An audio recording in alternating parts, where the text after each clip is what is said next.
Who would have thought that Jason Lee and Nicki Minaj could ever agree on anything, given their long documented feud? Worst concert I've ever seen, and that's not just because I don't like her. Some people just can't accept the fact that their time has passed.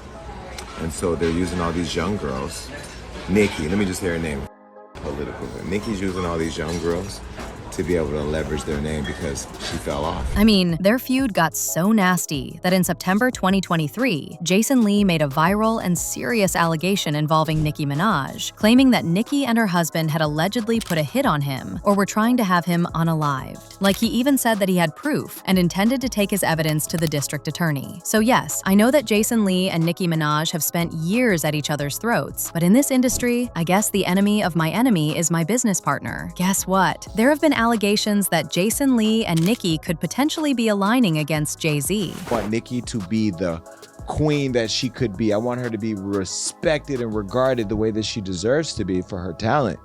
But, nonetheless, you gotta own what you own. All right. What a time to be alive. Okay, guys, I know that y'all know that Jason has been very vocal about people who gatekeep in the industry like Jay-Z, and he's actually made several allegations about Jay-Z that have landed him in trouble with the Carters. He even claimed on an episode of his podcast that Jay-Z had been sending people to call him and warn him against speaking about him, saying, "Jay-Z, I know you're watching because you got people calling me. Stop having people call me. You can call me yourself. You know how to get my number. You got people calling me. Call me yourself because this right here is gonna go viral. I will tell you, to the audience, if I do come up missing, all the calls I've been getting have been about him." So this was actually the first time Jason publicly positioned himself as someone who has been a target of the Roc Nation machinery that Nicki Minaj has been tweeting about. And this is when people actually started noticing a shift in him, aligning with people who have been exposing Jay-Z and Roc Nation, like Jaguar Wright and Nicki Minaj. Now, based on what people have been saying, the peace treaty rumors between Nicki Minaj and Jason started when Jay-Z selected Kendrick Lamar for the 2025 Super Bowl, bypassing Lil Wayne. Of course, Nicki aired out her frustrations, while Jason focused his coverage on the unfairness of the industry gatekeeping, rather than just mocking Nicki's anger. And fans noticed that he didn't go for the jugular like he usually does when Nicki crashes out. Okay, I know you will also say that just a few months ago, Jason Lee was leaning into the viral hashtag #DeportNicki petitions and her controversial political stances, and he even said that she has a weird obsession with D after her post-Grammy rant. Nicki is obsessed with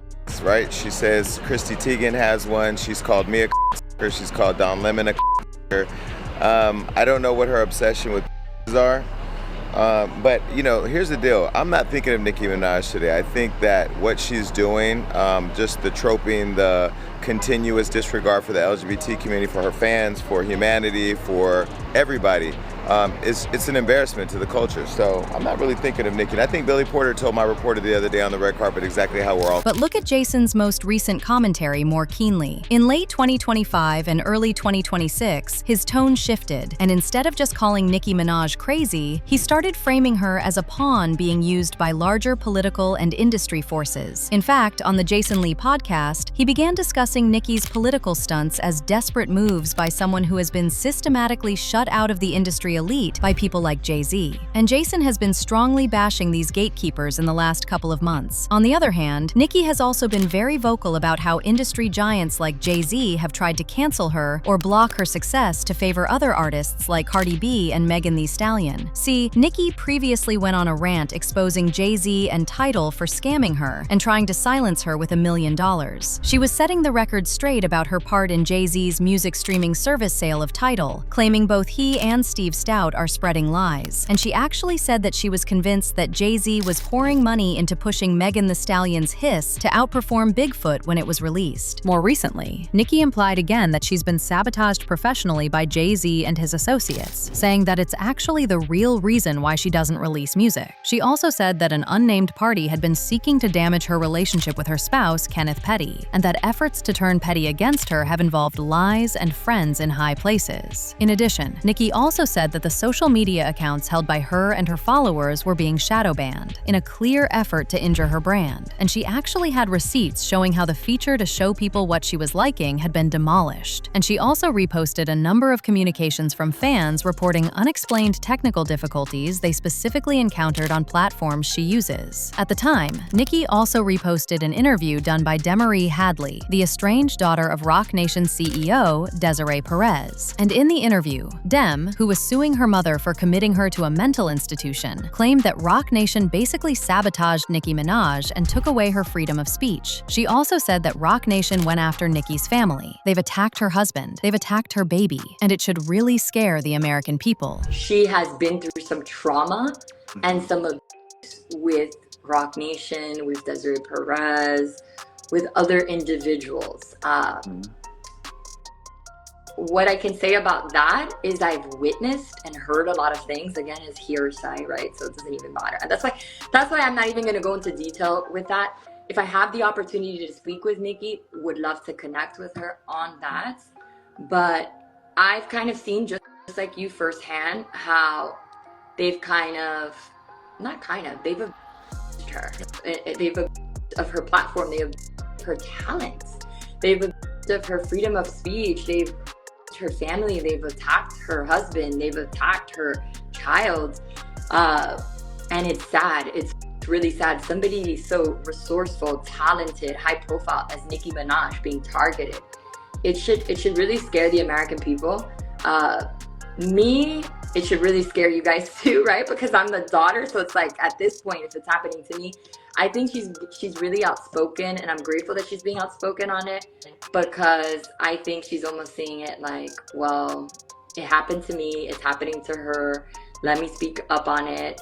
Nobody is safe right now. So basically the assumption is that Jason Lee and Nicki Minaj are secretly aligning to expose Jay-Z, and because of this, they're kinda not bashing each other as strongly as they've always done. In fact, there have been rumors that Jason has been saying behind the scenes that Jay-Z and Beyoncé did in fact put out a professional hit on Nicki Minaj. Well, to be fair, it wouldn't be the first time Jay-Z and Beyoncé have been accused of putting a hit on other artists. I mean, someone like Blue Cantrell was a successful singer with an amazing voice, with labels literally fighting to sign her. But in 2004, after several hits, Arista Records somehow forgot to renew her contract. Like, how do you forget to renew the contract of one of your most talented singers? Anyway, around this time, when they conveniently forgot to renew the contract, Blue realized that while at the label, she had not made anywhere near as much money as she should have. And in an interview on You Know I Got Soul, Blue revealed that she wishes she had someone who could guide her through the process. Then, one of the last times we had about Blue was in 2012, when there were reports that Blue Cantrell was taken to a hospital for psychological evaluation in Santa Monica, after police responded to the scene after she was seen screaming in the street by passers-by. Apparently, she was screaming about someone giving her poisonous gas, and the episode went on long enough that someone called the police. Now, allegedly, the disappearance had a lot to do with the fact that she had some sort of beef with Beyoncé, because Jay-Z allegedly wanted her. There were actually rumors that Jay-Z and Blue had a romantic relationship, but when she was asked a few times about the relationship, Blue said that there was nothing going on between her and Jay, although she did admit to Wendy Williams that she had a big crush on him. I think they're in love. Is politics speaking?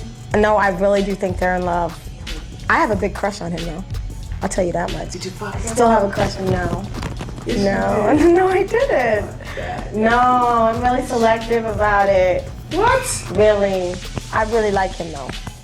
And I don't care who he's dating. I always had a crush on him, though. If he came in right now and we were all not here. What? I'm just saying, you're in New York. Yeah, okay. And what If you ran into him and everything was right, would you make that play?